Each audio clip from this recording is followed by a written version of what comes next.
नमस्कार दोस्तों, आपका हमारे धर्म मार्ग चैनल पर स्वागत है। आज हम आपके लिए बुधवार व्रत की कथा लेकर आए हैं। बुधवार का व्रत शुक्ल पक्ष के पहले बुधवार से प्रारंभ करना चाहिए या फिर बुधवार का व्रत विशाखा नक्षत्र युक्त बुधवार को भी कर सकते हैं। 7 बुधवार लगातार यह व्रत करना चाहिए।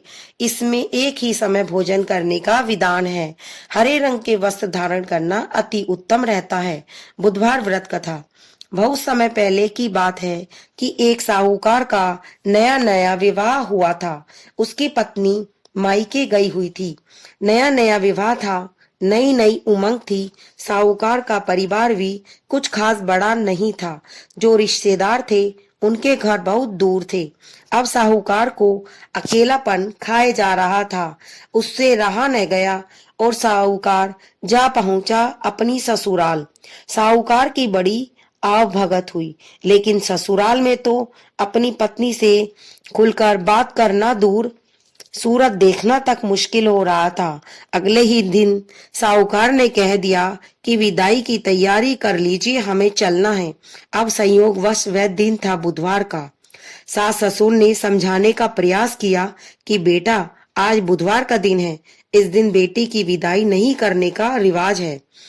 बिटिया की विदाई क्या किसी भी शुभ कार्य के लिए यात्रा पर जाना बुधवार के दिन शुभ नहीं माना जाता। लेकिन साहूकार नहीं माना और कहा, मैं इन सब बातों को नहीं मानता, आप हमें जाने का आशीर्वाद दीजिए। अब अपने दामाद के आगे सास ससुर की कहाँ चलने वाली थी। मन महसूस कर तैयारी करनी पड़ी। बेटी की विदाई कर दी गई। अब चलते चलते रास्ते में साहूकार की पत्नी को प्यास लग जाती है। साहूकार जैसे पानी लेने के लिए जाता है तो वापस आते ही उसकी हैरानी का कोई ठिकाना नहीं रहता। अपने ही हमशक्ल को गाड़ी में पत्नी की बगल में बैठे देखता है। उसकी पत्नी भी एक शक्ल के दो दो व्यक्तियों को देखकर परेशानी में पड़ गई कि उसका पति कौन सा है। जैसे ही साहूकार ने पत्नी के पास बैठे व्यक्ति से पूछा कि वह कौन है, तो पलट कर जवाब दिया कि भैया, मैं तो फलाने नगर का साहूकार हूँ और उस नगर से अपनी पत्नी को लेकर आ रहा हूँ। तुम बताओ, तुम कौन हो जो मेरा वेश धर कर यहाँ आ गए हो। ऐसे बहसबाजी करते करते दोनों में झगड़ा बढ़ गया।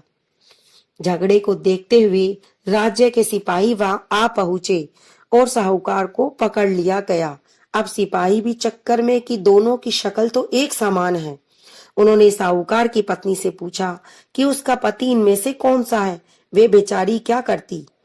तब साहूकार ने हाथ जोड़ लिए और भगवान से विनती करने लगा कि हे भगवान, यह आपकी क्या माया है।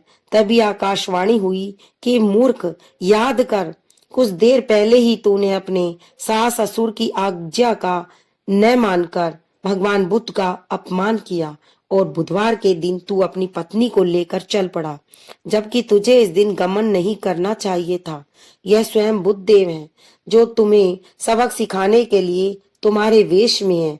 तब साहूकार ने कान पकड़कर माफी मांगी और आगे से ऐसा कभी न करने का वचन दिया और बुधवार को नियम पूर्वक व्रत करने का संकल्प किया। तब जाकर साहूकार के रूप में प्रकट हुए बुद्ध देवता अंतर्ध्यान हो गए और साहूकार अपनी पत्नी को लेकर घर जा सका। इस घटना के पश्चात साहूकार और उसकी पत्नी दोनों नियमित रूप से बुधवार का व्रत पालन करने लगे। मान्यता है कि जो व्यक्ति इस कथा को कहता है या सुनता है या पढ़ता है और बुधवार के दिन यात्रा से किसी भी तरह का दोष नहीं लगता है उसको और समस्त सुखों की प्राप्ति होती है। इस व्रत के करने से बुध ग्रह की शांति होती है।